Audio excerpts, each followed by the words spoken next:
ya empezamos a introducirnos con el modelo de mínimos cuadrados agrupados. Bueno, voy a leerlo acá, luego les quiero dar una explicación pues que sea pues mucho más intuitiva. A partir de esta ecuación, lo que nos dice es lo siguiente, que cuando hacemos un modelo de MCO agrupados, lo que nos dice es que se agrupan todas las observaciones, pero se supone que los coeficientes son iguales para todos los individuos, es decir, no hay distinción entre ellos. Un individuo es tan bueno como otro. ¿Ustedes recuerdan por acá arriba cuando les hablaba acerca de estos gráficos, ¿sí? Cuando les decía que uno tenía, por ejemplo, el PIB de los departamentos en Colombia, y que ese PIB se movía en el tiempo, míralo, aquí estaría, ¿cierto? Y es como si uno tuviera esta imagen, esta línea de esta serie de tiempo que se moviera para todos los departamentos. Y había otra gráfica, esta, para datos de corte longitudinal, es decir, datos tanto transversales, miren que aquí hay para diferentes países, como series de tiempo, o sea, o datos que se mueven en el tiempo. Pues bien, cuando nosotros hablamos de un MCO agrupado, ¿ya? Es coger todos estos y meterlos en una sola bolsa, ¿ya? Y decir, allí no hacemos distinción si es por individuo, o sea, por aquí en este caso por país, ni tampoco hacemos distinción si es por tiempo o por año. No, todos en una misma foto, por decirlo así. Es como si cogiéramos todos esos años y los metiéramos acá, en una sola foto. Allí estaríamos nosotros pensando en una estimación por mínimos cuadrados ordinarios agrupados. Hay unos supuestos aquí de fondo y es que se supone exogeneidad. Es decir, las variables explicativas no están correlacionadas con los términos del error, con eta i ni con mu sub it. ¿De acuerdo? Recuerden que este eta i, ¿sí? Es el efecto individual no observado invariante en el tiempo. Y este mu sub it, pues son los residuales o errores que se distribuyen, ojo, se distribuyen I y D, es decir, se distribuyen de forma independiente e idéntica y con una media cero y una varianza constante. O sea, que este concepto aplicaría en los residuales. Por favor, graben siempre este concepto, perturbaciones esféricas, ¿ya?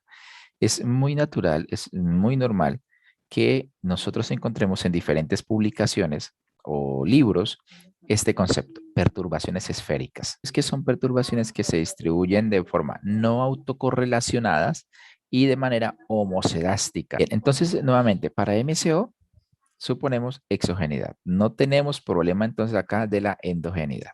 Vamos a hacer nuestra aplicación en Stata para comprender mejor qué significa la estimación de los datos panel por MCO.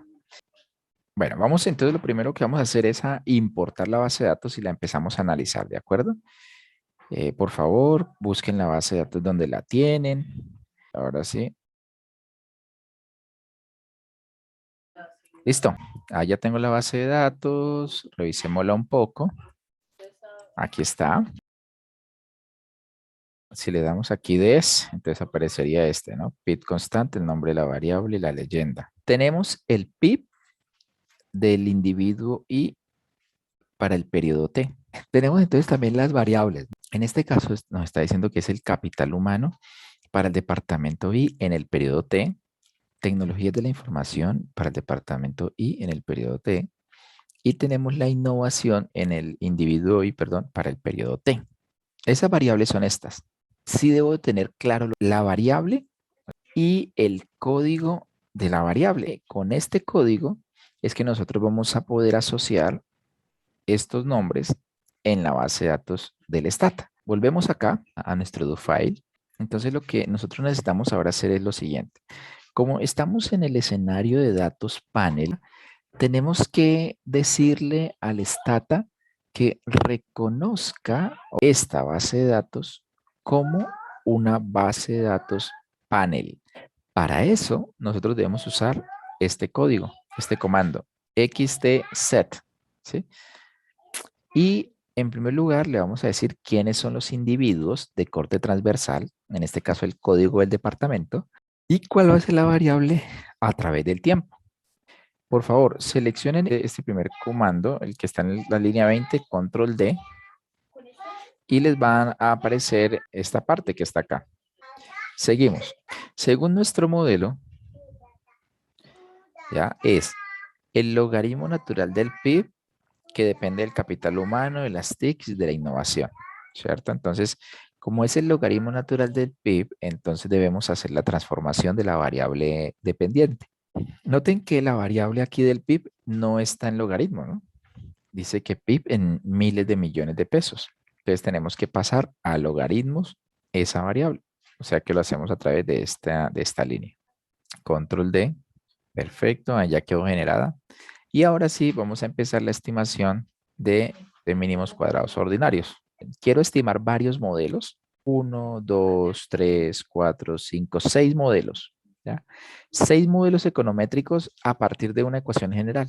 Es decir, de esta ecuación general. Aquí lo que me interesa mucho es que ustedes puedan tener en cuenta lo que hace uno desde la teoría y lo que hace uno desde la práctica. Ustedes podrían decir, ¿por qué 6 modelos cuando tenemos una ecuación?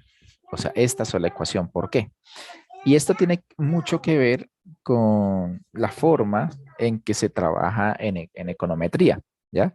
¿Cómo trabajamos nosotros en econometría? Pues muchas veces lo que nosotros hacemos es estimar varias ecuaciones para probar que ante diferentes variables los parámetros son consistentes, o sea, los parámetros se mantienen en su, mínimo se tiene que mantener en su dirección, es decir, en el efecto marginal que uno espera. Entonces, allí es donde yo quiero que por favor ustedes me capten muy bien la idea de por qué nosotros tenemos una ecuación y tenemos acá otros 6 variables. En la práctica, estimar varios modelos. ¿Por qué? Porque uno puede hacer varias combinaciones. ¿Sí? Miren que, por ejemplo, el modelo número 1 tenemos, en todos, perdón, a ver, antes, en todos vamos a tener que el logaritmo del PIB es la variable dependiente, ¿vale? ¿Por qué? Porque es un modelo de crecimiento económico. En todos los modelos vamos a tener, observen ustedes, vamos a tener la variable de graduados, ya graduados, graduados, graduados, graduados, en todos va a estar graduados. ¿Por qué va a estar la variable de graduados en todos los modelos? Pues si ustedes miran la base de datos, es la única variable para medir capital humano, no hay más.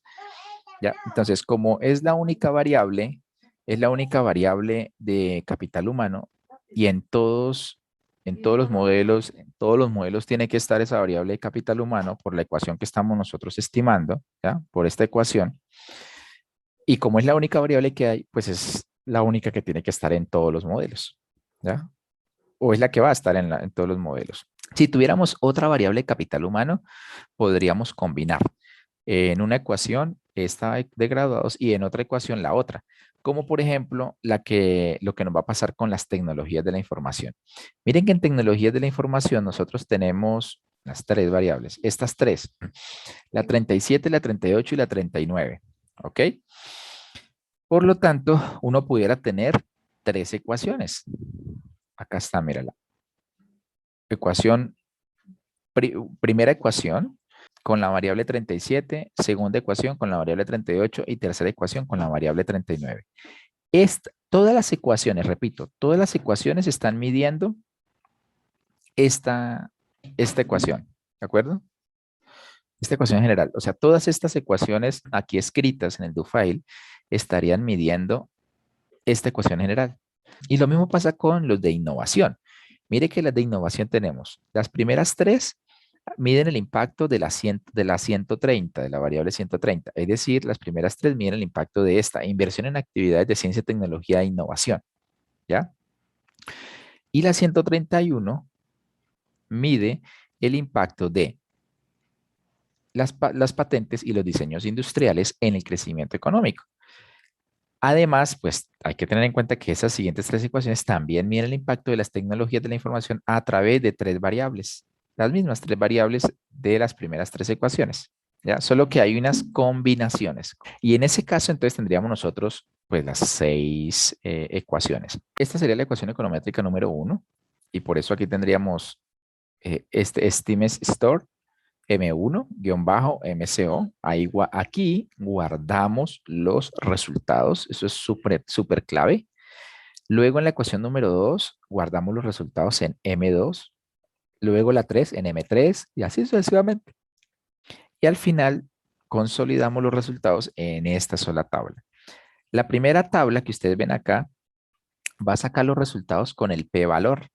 ¿Para qué nos sirve el p-valor? Pues para nosotros poder definir si es o no significativo el parámetro. La segunda línea saca los resultados con la desviación estándar. Esta segunda línea es la que se usa normalmente en las publicaciones científicas, ¿tá? Con desviación estándar.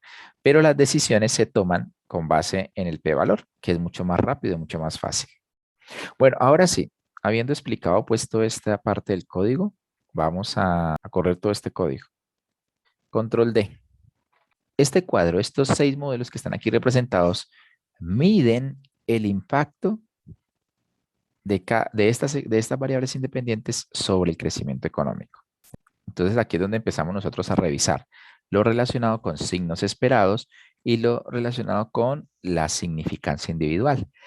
Graduados sobre crecimiento económico. Esto es un número científico o expresión científica, pero en todos los casos es positivo, o sea que cumple con los signos esperados, y en todos los casos es significativo, es más, es estadísticamente significativo a cualquier nivel de significancia. Por lo tanto, lo que nosotros decimos es que se prueba por ahora, ¿cierto? Con MCO, que hay un impacto positivo y significativo del capital humano sobre el crecimiento económico. Y asimismo las demás variables, ¿no? Habíamos dicho que la 37 es tecnología de la información, ¿cierto? O sea que aquí sería el impacto de las TICs, el impacto es positivo, es significativo en un modelo al 10%, pero en otro no lo es. ¿Listo? En todo caso, la consistencia en el signo se mantiene, ¿no? Que eso es muy importante. En innovación, todos los impactos son positivos, como uno esperaría, y son significativos. ¿Listo? O sea, hasta ahí, en términos generales, se cumple lo que uno esperaría en las estimaciones, y es que los impactos sean positivos de cada una de estas variables sobre el crecimiento económico. Por otro lado, vemos que en algunos parámetros resultan que esos impactos son significativos, pero en otros no lo es, ¿ya? Capital humano pasa totalmente, o sea, no hay ningún problema con ello. Y en TICS también uno podría decir que pasa, arrastrando, pero pasa. E innovación es el que tiene un poquito más de dificultad porque hay más modelos que presentan no significancia, ¿vale? Pero claro, hay que tener en cuenta que hasta ahora estamos empezando. Sin embargo, y aunque estamos empezando, se siente una buena vibra, ¿no? Es como que, oiga, está como chévere este modelo, como que los datos están ajustando bien a lo que uno esperaría en teoría.